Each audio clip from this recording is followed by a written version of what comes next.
Hello, this is Dr. Eddie Morgan over at Clovis East High School. Let's get started today. I want to help you with your Math 1 Worksheet 2.2 homework. Remember, every problem on the homework help is almost exactly like the problem on your homework. If you'll watch us do a problem here, it should help you to do the actual problem you have. So let's get started. Problem 1 asks us first to graph each set of ordered pairs and then use words to describe the pattern shown in the graph. So let's get started with A. First of all, remember that the first number represents the x direction and the second the y. So when I have 0, 0, I start here at the origin, and 0, 0 simply is the origin. For the next one, I have 1, 1. So that means I'm going to go x over 1 and then y up 1. And there's my second one. Then 3, 3, so we walk over to 3. And then we walk up to 3. And then finally 5, 5. So I go over x to 5, and then I go up y to 5. Now as I look at this, one thing I notice is it looks like it's almost a straight line. And if you notice here is how the pattern goes. As x goes over 1, y goes up 1. Here x went over 2, and y went up 2. And here x went over 3, and y went up 3. Or another way we could say this is, as x increases by 1, so does y. Another way you could say it is, for all of these points, x simply equals y. 1, 1, 2, 2, 3, 3, 4, 4, and the ones we have there. Our next one, we start with 0, 10. So we start at 0 and we walk up to 10. Our next one is 2, 7. So from 0, remember x is always first, so I go over to 2, and then I go up to 7. There's my second point. 4, 4. Let's walk over to 4, then up to 4. There's my third point. And then 6, 1 over 6. And up 1. Now if I'm looking at a pattern here again, I notice that on the top, when x goes over 2, y goes down 3. The next one, notice again, it goes over 2, and then it goes down 3, over 2, down 3. So the pattern we have there is, as x increases by 2, y decreases by 3. And that's the pattern that we see there. On number C, our first one is 2, 0. So we start at the origin always. We go over 2, and it doesn't go up, so it's 0. Then it's 2 again, but now up 1, and then up 2, and then up 3, and then up 4. So all of the points are lined up there. So you notice here, this isn't really a function because for the value of x equals 2, there's several answers. How would I describe this? Well, I could say it's a straight line going up, or another way to say it is that x equals 2 for any value of y.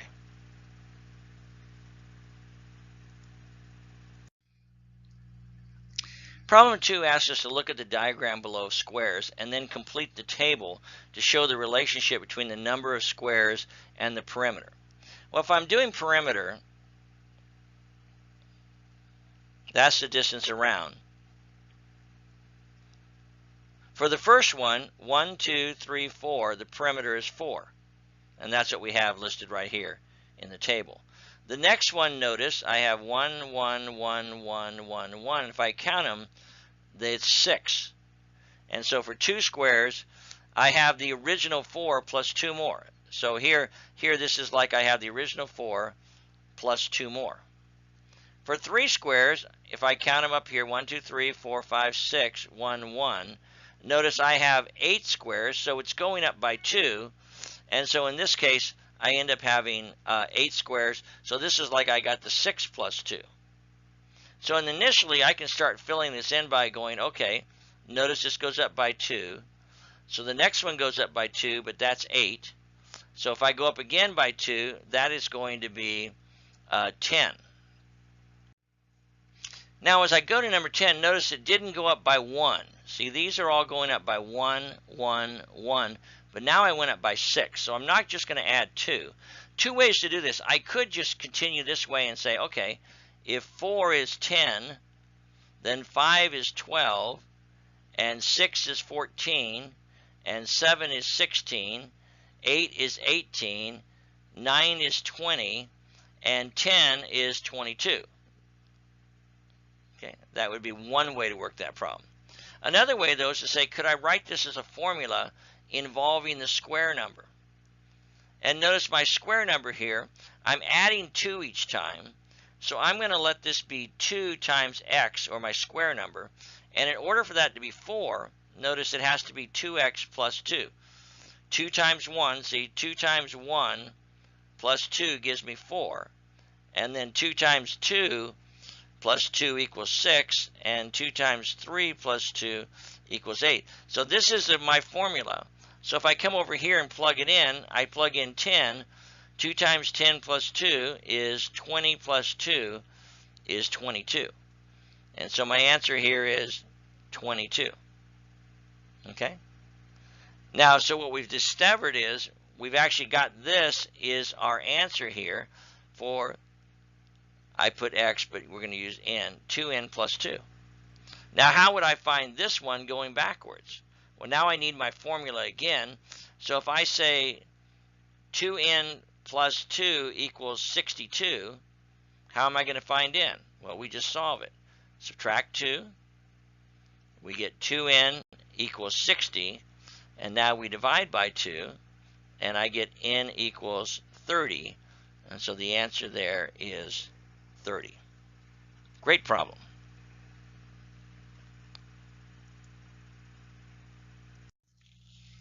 Problem 3 tells us that the amount of water that you use in your water bottle each time you take a drink. How much water is in your bottle? So I have the water in my bottle and each time that I take a drink. And it wants to know what is my independent variable and what is my dependent variable. Now if you think about this a minute, here's my water bottle over here full of water. And each time I take a drink, it goes down. And I take another drink and it goes down. And I take another drink and it goes down. So the question is, which one depends upon the other? Does the amount of water depend upon the number of drinks? Or does the number of drinks depend upon the water? And obviously, each time I take a drink, the water goes down. So the water depends upon the number of times I take a drink. So in this case, water depends. So it's the dependent. So the water in the bottle depends upon how many drinks I take.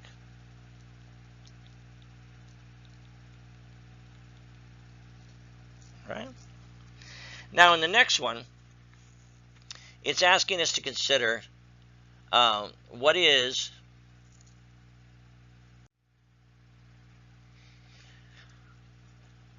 it's asking us to consider to look at exercise 5 and then determine whether these represent a function. So I've put up here what we graphed in number 1. And the question is, for every x, does it only have one value? Well, if you look at number 1, first of all, when x is 1, there's only one answer. When x is 3, there's only 1. When x is 5, there's only 1, and 0. So this is a function. Same here. When 0, 10, 2, 7, each x only has 1, so this again is a function. However, when you get here, when x is 2, you have 0, 1, 2, 3, 4. So x has multiple values, so this one is not a function.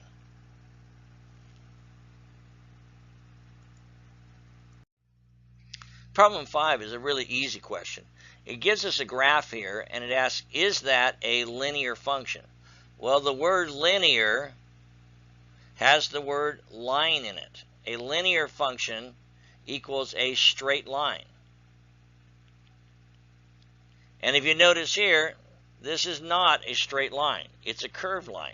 So the answer here is simply no. The graph is not a straight line.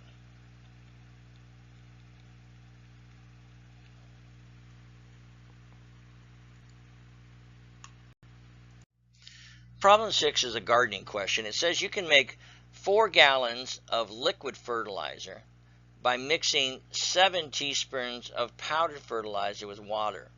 It asks us to represent this using a table, an equation, and a graph.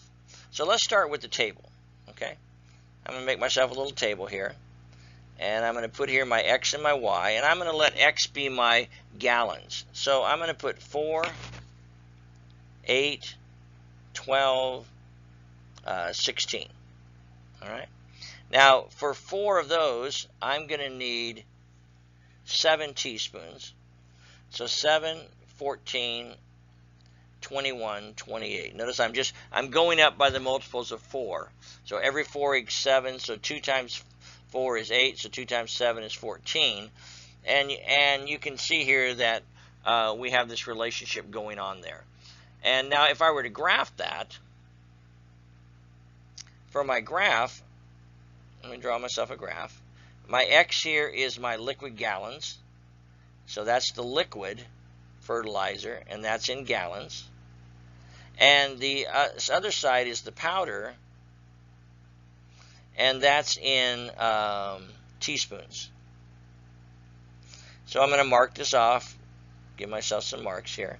And here are my 4, 7, 4, 8, 16, 12, 16. And then up here 4, 7. So we have our 7, 14, 21, 28. And then I can graph this. 4, 7, up 4, 7, 8, 14, 12, 21, and 16, 28. And there's my graph. All right. Now, if I want to do a equation, first thing I want to know is what's the rate of change. Remember, what I'm going to end up here with is I'm going to end up with y equals some number times x plus another number. Well, the rate of change is going to give me this number here. Okay, so let's look at the rate of change. It goes up 7 as x goes up 4. So my rate of change, my change in y over my change in x, is going to be 7 over 4.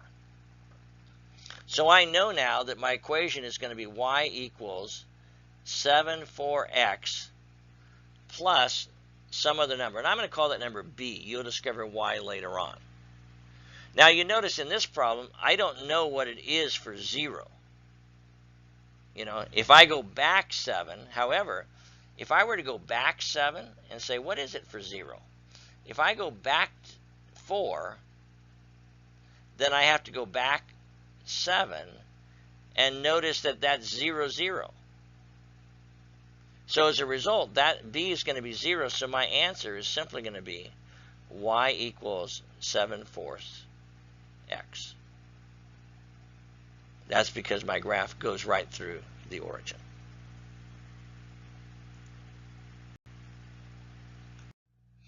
Problem 7 asks me to graph the set of ordered pairs and list them here, and then determine whether it's a linear function. So let's start graphing. Now remember, in this case, the origin is right where the 2 lines cross.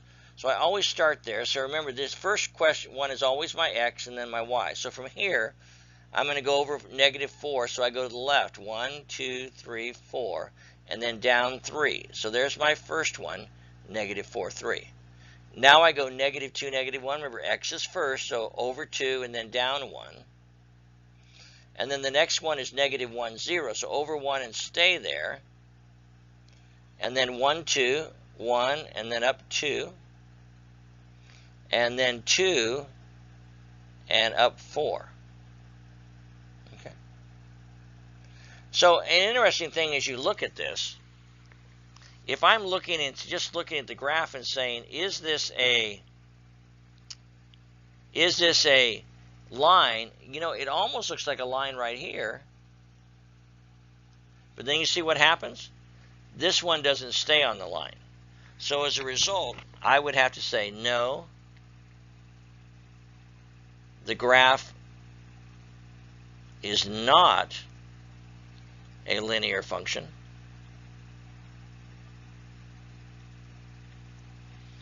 Because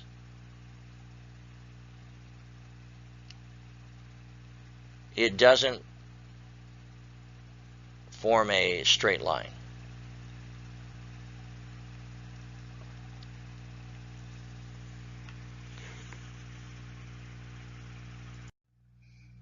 Problem 8 is a word problem for an electric car. It says an automaker makes a car that travels can go 50 miles on charged batteries. And then it starts using gas and goes 40 miles per gallon of gas used. All right? So it goes the first 50 miles, it doesn't use any gas because it's running on the battery. Then once the battery drains out, it uses 40 miles a gallon for every gas. Represent the relationship used in the distance traveled using a table, an equation, and a graph. So let's start with our table here. We're going to put down here the amount of gas used is going to be x, and our distance that we travel is going to be y. Okay? So we start off here, and I can use, with 0 gas, I can go 50 miles. Now, the moment I use my first gallon after that, I can go another 40 miles. So 40 plus 50, I can go 90 miles. If I spend another gallon of gas, I can go another 40 miles, and I'm going to be at 130. And then if I go a gallon, you can see each time I use a gallon of gas, I get to go another 40 miles. So if I'm graphing that, I'm going to graph my x on the bottom, and so that's the amount of gasoline I'm using. And so I have 1, 2, 3, 4. And then over here is how far can I travel. And I'm going to put this in terms of, okay, we have 50, we have 100, we've got 150, we've got 200. So label these 1, 2, 3, 4. So when I have 0, I'm at 50. When I use 1 gallon, I can go up to 90, which is about there. When I have 2, I can go up to about 130, excuse me. And then for 3 gallons, I can go up to 170. And so you can see the graph. It looks like a straight line. And because it's a straight line, I know a couple of things. Remember when I said that the equation of a line always looks like this? Getting ahead of ourselves a little bit. This is the rate of change, and this is what's the value when x is 0. Well, what's the rate of change here? Well, it goes up 40 over 1, so the rate of change is, my rate of change is 40 divided by 1, or just 40. So I can put this as going to be 40x, and then when x is 0, notice when x was 0 here, y equals 50. So my equation becomes 40x plus 50.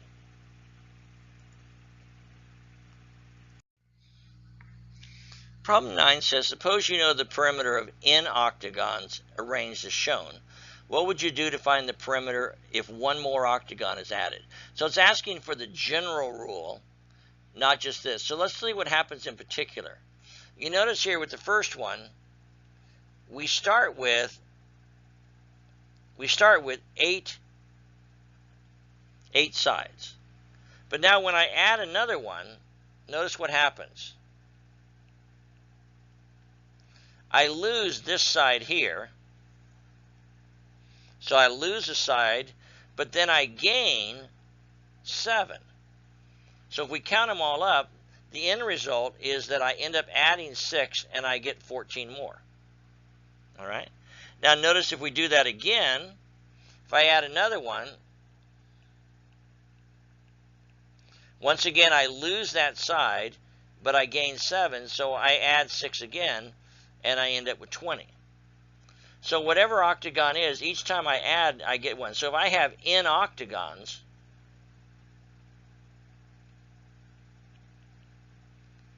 and the question is, what would you do to find the perimeter if you added one more? The answer is, I would add 6 to the perimeter. So whatever the perimeter is, if I add another octagon, I'm going to add 6. All right, I hope this helped you with your homework. Have a great day tomorrow.